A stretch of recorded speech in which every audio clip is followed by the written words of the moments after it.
Hello, everyone. I am drinking local today. This is a Koval pick because I wanted to talk about the Democratic Senate primary in Illinois, which is very weird. One of the weird things about the Democratic Senate primary here in my home state is that no one is paying attention to it, including Illinoisans. Broad picture. For the 2026 Senate elections, there are, last I checked, 9 incumbent U.S. senators no longer running for office. So totally empty chairs, including 4 Democrats. You've got Jeanne Shaheen in New Hampshire retiring. You've got Gary Peters in Michigan retiring. You've got Tina Smith in Minnesota, and then Dick Durbin in Illinois. And none of the primaries to replace those candidates has been getting much pressure discussion. But the Illinois one is particularly interesting because it's the only one that is a solid blue state. The only one where the primary pretty much is the meaningful election for the next sitting senator. And that's assuming, it's an important assumption, that, the Democratic primary winner isn't so incredibly odious to normal non-primary voting Democrats that they don't all just stay home. So let's talk about what's going on. Dick Durbin, my senator, is retiring. And frankly, good riddance to bad politics. Whatever good karma he built up early on in his career, he did some good things. He opposed the Iraq War before it was cool. He was one of the big characters, criticizing Guantanamo and the prison abuses there. He wrote the DREAM Act. But all of that has been squandered by his most recent job, which is basically to be Chuck Schumer's right-hand man. Most recently, you recall, Dick Durbin was one of the Democrats handpicked by Chuck to vote to let the Republicans pass their budget without getting any ACA subsidies out of it, which is just squandering their own election win, all their momentum. And also they shut down the federal government for 43 days for absolutely nothing. And that's to say, Dick Durbin is part of why enrollees in marketplace health insurance are seeing their prices double or worse right now. I am glad to see Dick Durbin go. He is bought and paid for. He has no spine. He has no independence. He stopped being relevant or useful like 20 years ago. He is exactly the kind of Democrat who I want to see leaving office. And so the question is, who's going to replace this guy? Before I get to that, before I get to the specifics of Illinois, I want to talk a little bit about what does a winning Democrat look like in 2026 and into the future? And I don't just mean a Democrat who can win this year Illinois Senate seat this year, because historically speaking, it might be hard to lose. But I want a Democrat who can win the harder years and who can push back against the remaining Durbins out there in order to drag the Democratic Party, kicking and screaming, back into some kind of meaningful popular policy core that isn't just messaging, that might actually seize power and then do something with that power. What does that look like? As a test case, consider Graham Platner, Senate primary candidate in Maine, which is a race that is getting a lot more coverage than ours. What's interesting about Platner is by conventional metrics, he's a very flawed candidate. He has problems. He is a veteran, which seems great to normals, but he's never held office before. He has a Reddit post history that is, let's say, mixed. He worked for Blackwater for a while, and he apparently had a Totenkopf tattoo on his chest for years, without noticing that it was a Nazi symbol and then finally getting it covered. Back in the Obama era, before that, all of that would have been totally disqualifying for high office. And yet, if you look at the polling in Maine, Platner is currently the only Democratic candidate who beats Republican Susan Collins in a general election. And in most polls, he's also beating the hand-picked choice of the radical centrists, which is 78-year-old Democratic Governor Janet Mills. He's beating her in the primary. And the reasons why he's doing well are pretty simple. Platner seems authentic. He doesn't present bought. He doesn't present like, the president of the Yale debate team. And I think more than that, he has a policy platform that Mainers and probably a really broad swath of the electorate really, really, really like. They look at Platner and they say, I want the stuff he is talking about. And for the sake of simplicity, again, we're going to talk about Illinois, I would break that platform up into 5 blocks. The first thing you will see, if you look up his platform on his website, right up top is getting money out of politics, reforming election finance, and eliminating corruption. The second thing you will see is affordability for regular working people, but also kind of affordability for small business. Those are related things. And importantly, you will see concrete plans for what affordability actually means, so that's not just a buzzword. Also the public good. Above all, you will see Medicare for all, but also federal funding for housing, action on climate change, raising the minimum wage, and raising the Social Security cap. And by the way, if you see a politician talking about raising the Social Security cap, that is a very, very good sign, because that is an indication of someone who has actually read a thing or two. Briefly, the Social Security contribution system, it's a tax that is regressive, so that billionaires basically pay in the same amount into the Social Security system as people making a couple of $100,000 a year. If you want to fund Social Security into ad infinitum, all you got to do is eliminate the cap. Make it a flat, not even a progressive tax. Just make it a flat tax all the way across, and boom, you fixed it. So if you see people talking about lifting the Social Security cap, that's what it means, and it's a very, very good sign that they're actually serious about this stuff. Third, on Platner's platform, you will see basically screw the rich. That is, he's going after the monopolies and the oligopolies, taxing the billionaires, regulating AI and other business stuff that those folks like. Oh, and also supporting labor power. That's always good. Only fourth down on the Platner platform is screw Trump and the Republicans. People think that's the big priority. It's not really. So what that means, passing actual sensible immigration reform. I mean, obviously also slowing the roll on, progressing authoritarianism, but immigration reform, abolishing ICE, keeping America out of pointless wars, tackling waste the Pentagon, really sticking the shank into the Republican project. Oh, and also establishing a federal right to choose. Fifth on the Platner platform, as I'm summing it up, is something we don't like to talk about much, but we should.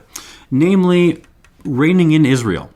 Among Democrats, and increasingly among normal people, even among conservatives, although it does get a little scary over on the Candace Owen side of things, for basically all U.S. groups, the Israeli government, and especially Israel's actions in Gaza and the West Bank, they are losing support, despite the fact that leadership in both parties still unconditionally supports Israel. Platner, if he isn't actually saying that much, right? He's saying that we should recognize that Gaza constitutes a genocide, and so therefore use America's considerable leverage to bring that to an end, as however we can.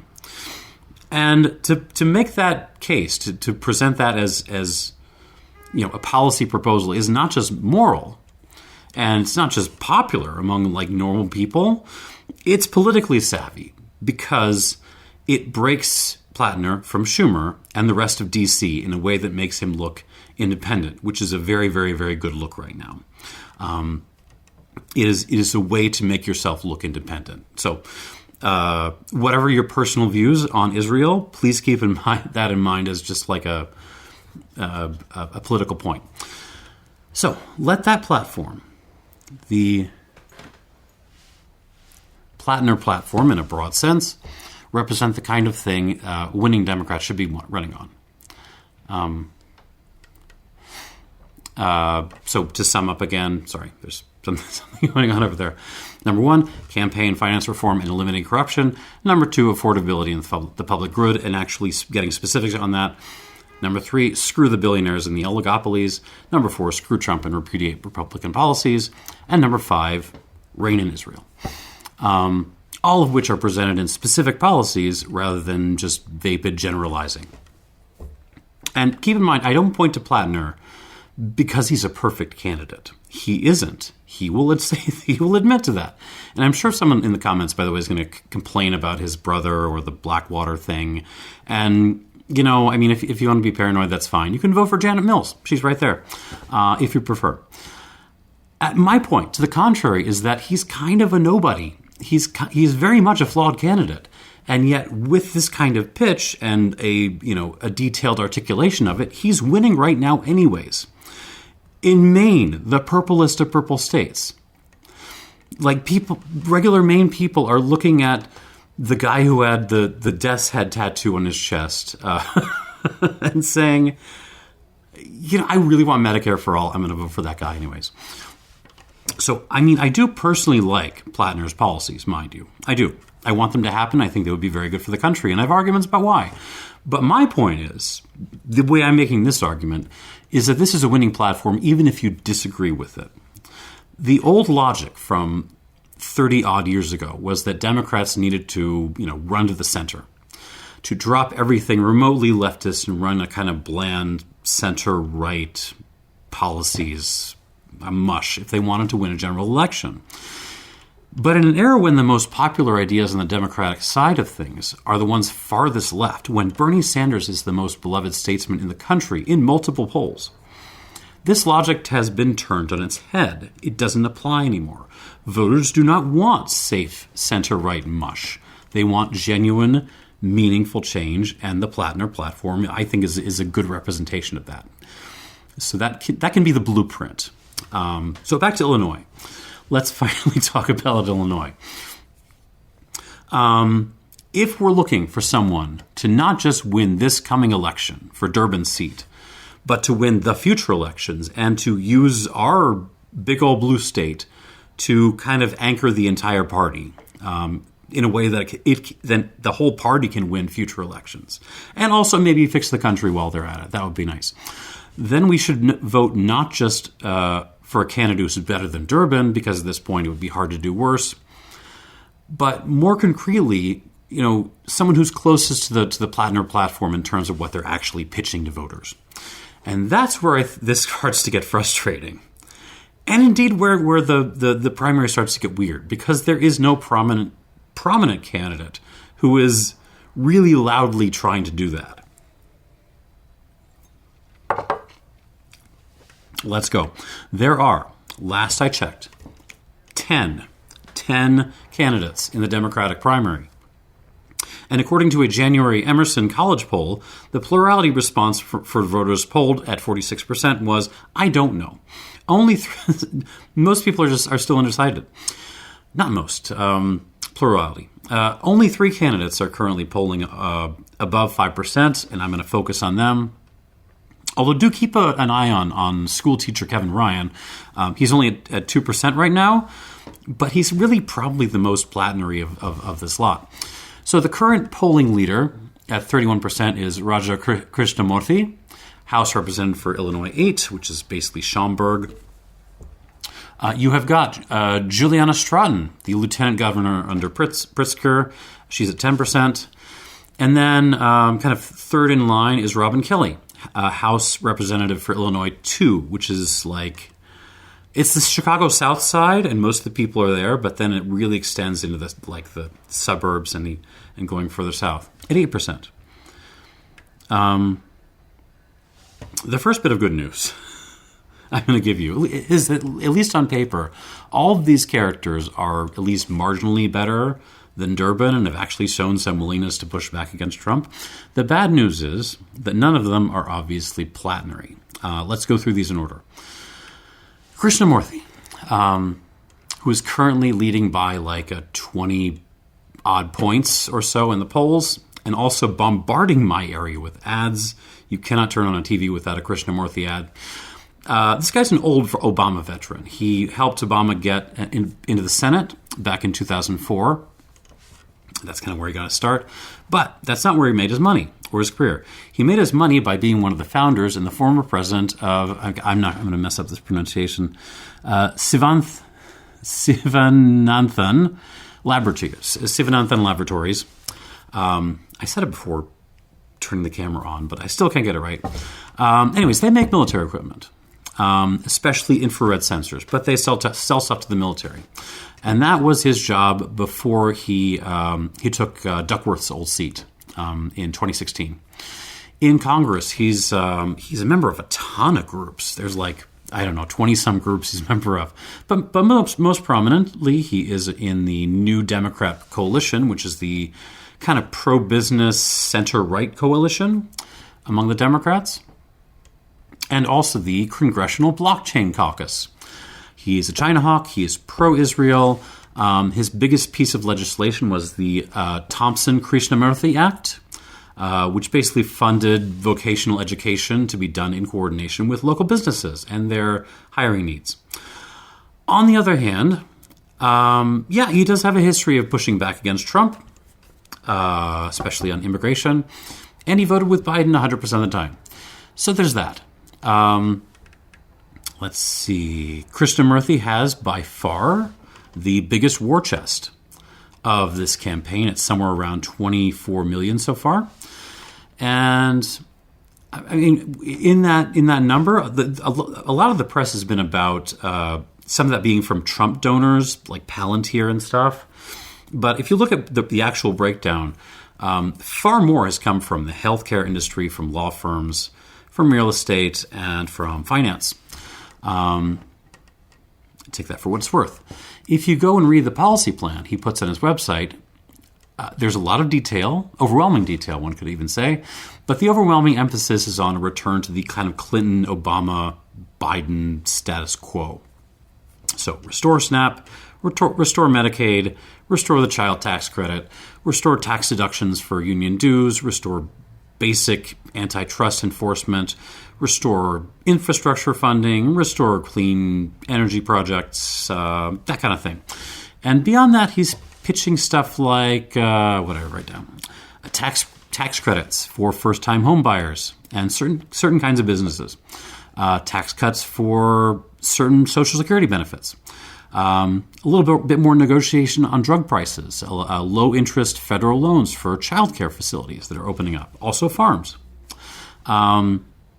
He's dealing with the housing issue by loosening up building codes and zoning laws. That's the abundance thing, if you're an Ezra Klein fan. So it's really all like centrist, center-right, technocratic, democratic establishment stuff, basically. Incrementally fiddling with credits and regulations, that kind of thing. And it's all kind of fine. I mean, it's better than whatever the Republicans will come up with. But it's a very, very, very far from anything like a Platner platform. The most exciting thing that Krishnamurthy is pitching might be a national free lunch program for children, which would make absolutely a real, genuine difference on the affordability end of things. So I want to give them some credit. But it's still by no means ambitious. And there are dozens of states and cities that already have, or are at least planning to implement, some kind of free lunch programs. So that's already kind of the way the wind is blowing. All of which is to say, by the standards of the Platner platform, Krishnamurthy is a big pass. Then there is Juliana Stratton, currently sitting at 10%. And she's a little bit of a character. She runs marathons. She buys cannabis. And, of course, she's been working under Governor J.B. Pritzker as his running mate and then his lieutenant governor since 2017. The funny thing about Stratton is she was only actually a legislator in the Illinois House for less than 2 years. She got elected at the end of 2016 basically by running against Bruce Rauner, who was governor at the time. And also really running against the not sufficiently anti-Rauner side of the Illinois Democrats. And then literally months later, literally months after winning that election, she got tapped by Pritzker to run against Browner again as his running mate. Before that, she ran a legal consulting firm focusing on mediation, and also had the Cook County Justice Advisory Council working on criminal justice reform, working under which was under the control of Chicago South Side fixture Tony Preckwinkle, who I voted for mayor a long time ago. But anyways, Stratton really strikes me as someone very much in that kind of Preckwinkle tradition. By which I mean, she's someone very, very deeply connected to Chicago's black community and to the South Side. And politically, she's kind of on the leftmost edge of the center, but she's still center. It's not exactly progressive, but someone who can kind of sometimes be nudged over into that territory. I think that's where she lands. In terms of her policies, there is accordingly a lot of stuff that looks like Krishnamurthy. There's restoring Biden stuff, expanding nutrition assistance for schools, cutting red tape on housing regulations, abundance, support for small businesses and students, all that kind of centrist-y stuff. But then there's more. Stratton supports the PRO Act, the Protecting the Right to Organize Act, which would weaken anti-union laws. She supports raising the minimum wage. I couldn't get a number. One place on her website says $25, and the place says $15. Depends on where you look. And she also supports capping credit card interest rates. That's great. Most importantly, the big ones, she supports Medicare for all. And she supports campaign finance reform and also ending congressional stock trading. So in Platner terms, Stratton can absolutely check off the kind of election fairness / corruption box, and also probably check the affordability box just based on support for Medicare for all. That's enough to do it. And that already puts her towards the left of the Democratic field, kind of more broadly. She would already immediately be one of the most far left senators in the Senate. But there are problems with Stratton. She's pro-Israel, for one. For another, although Stratton makes a big deal that she rejects corporate PAC money, and she's by far the loudest about this, it doesn't really mean much when she's got her billionaire boss Pritzker there to fund her. A vote for Stratton is a vote for Pritzker. And Pritzker really is the big question here, because even if he stood up to Trump reasonably successfully, that still doesn't mean his politics are especially good. And here we can talk about his, quarrels with Brandon and such. But that's a longer conversation. But I want to move on because I want to talk about Robin Kelly. Then there is Robin Kelly, who is my congressman. I am in her district. She is currently running at 8%. Robin Kelly is a legislative veteran. She was in the Illinois House for 4 years, and she's been in Congress since 2013. So she is, in certain respects, the most establishment candidate here. And in terms of press and marketing, she's also the quietest of the three. Her website looks like a placeholder, if I'm totally honest. And it was until a couple of weeks ago. I just checked it again this morning. It was almost empty. There was almost nothing there aside from a bio. But here's the thing. At a town hall in October that she was at, someone asked the candidates, including these three, whether they would refuse to take money from AIPAC. And Kelly was the first one to say yes. She would refuse to take money from AIPAC. Kelly was a co-sponsor on H.R. 3565, the Block the Bombs bill. And that was a bill which would have blocked funding for offensive weaponry going to Israel as a kind of a check against Gaza. And yes, I know that whole offensive qualifier, there was a lot of discussion about this at the time, that's huge, and you can drive a truck through that loophole. But still, that is a concrete move to rein in Israel that Robin Kelly voted for. And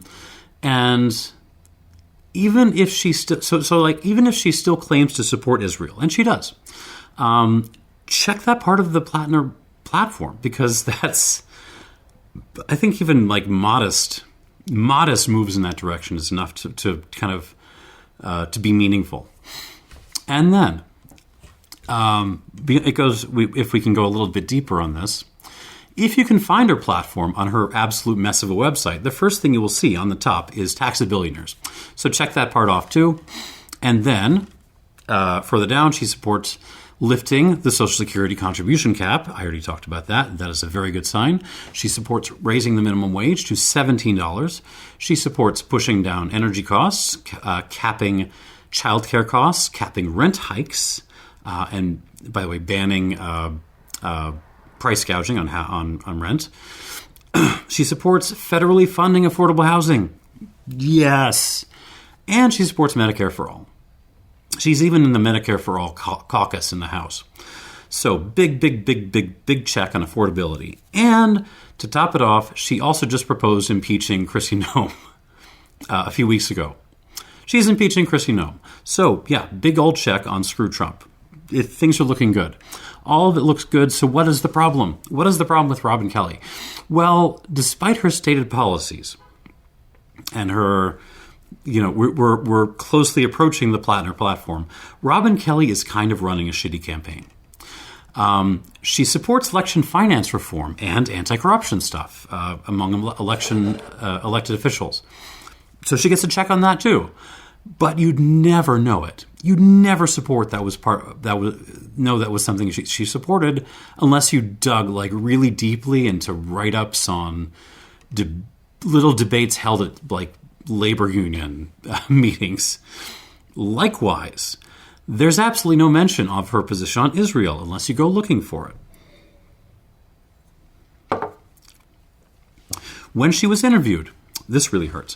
When she was interviewed on Chicago Newsroom last year, basically on why people should vote for her, what was her pitch? She said, I'm going to quote, "Well, I've been in the House 12 and a half years, and I feel that I'm very ready and very able to move to the Senate. I have worked in a bipartisan, bicameral way. I built relationships in the House and the Senate, and Senator Durbin is leaving, and I believe that I'm the most qualified person for running for this seat. We need someone that not only fights, but is a proven winner, and I think that I have a record that shows what I've done, what I am doing, and what I am going to do."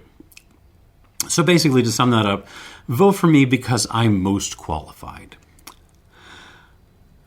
And then, when she finally rolled out her platform, People Not Profits, I think she called it, and she rolled out her position on Medicare for all, she sold that position by saying, and I'm going to quote, "It's a tough cookie to sell, for sure, but we have to have universal health care. We have to have preventative care, which is much cheaper than people getting sick and then going to the emergency room because they have no other options. We have very smart people in the United States, and we should be able to work on this, bring everybody to the table, and see how we can push this forward." I don't even know where to start on that. I mean, even tough cookie, Medicare for all, it's a tough cookie. Even if she's no Zoran in terms of her policies, Robin Kelly is still running the most Platnery platform in this primary. And yet she's presenting herself as the experienced insider, pinching pennies, making everything less expensive, and making like little modest changes by working across the aisle. She is presenting herself as exactly what voters do not want right now, especially Democrats. It's as if she wants to run a progressive, even populist campaign, and just has absolutely no idea how to do it. She just wants to run, the competent, technocratic, work across the aisles insider campaign, but with this platform. Anyways, the result is that the winning platform I've talked about before is currently being stomped in the polls by someone backed by a billionaire and also someone else getting donations from Palantir and the healthcare moguls. So yeah, if anyone out there is on the Kelly campaign, she needs a talking to. She needs to be out there saying out loud what I have just carefully pieced together from 1,000 news articles. She needs to go on the podcast, talk to the I've had it folks. She needs to be doing a lot of town halls, and she needs to be burning the place down. Like, this is not the time to say, vote for me because I'm the most qualified. You say, vote for me because I am so done with incrementalism. We are in the fight of our lives. We have to win this fight.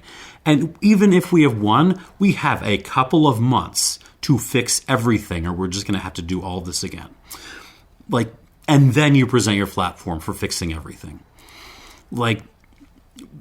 Put me in the game, coach. I'm ready. All right, so yeah, the Illinois Senate primary is weird.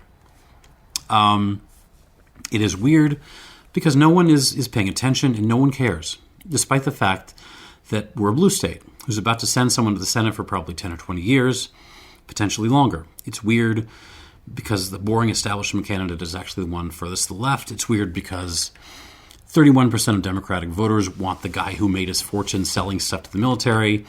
It's weird because the candidate speaking loudest about money in politics is directly funded by a billionaire. What would I like to see in March when we all go out together and vote for whoever we want? Well, if it's between these three, I'd prefer it if Robin Kelly woke the hell up and ran a campaign to match her platform, because if she did, then she could wrap this thing up in a few weeks. I guarantee it. I'll take Stratton, I guess. At the very least, it's one more vote for Medicare for all, and that's good. And then Krishnamoorthi is basically more of the center-right same. He's about the age that Durbin was when he entered the Senate, by the way. So if he wins, I guess I'll see everyone again in 30 years when we have our next chance to pick someone else. That's it. Hope this was informative. Thanks for watching. Go with God.